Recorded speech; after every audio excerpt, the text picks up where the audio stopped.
অবশেষে Dubai princess Sheikh মায়েরারও divorce হয়ে গেল। বলে রাখি তার কিন্তু একটা কন্যা সন্তান হয়েছে কিছুদিন আগে। সংযুক্ত আরব আমিরাতের প্রিন্সেস শেখ মাহেরা উনি একটা আপডেট দিয়েছেন ইনস্টাগ্রামে।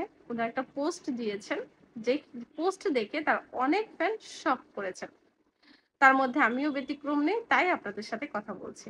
উনি যে পোস্ট দিয়েছে তার মধ্যে একটা লাইন ৩ বার ছিল, I divorce you, I divorce you, I divorce you.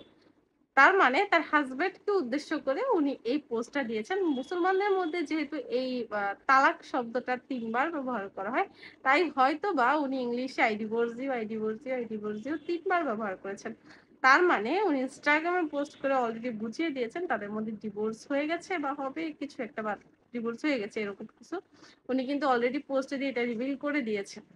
এই সম্পর্কে আপনার কি মতবাদ? যদি কোনো মতবাদ থাকে কমেন্ট করে জানাবেন। ধন্যবাদ।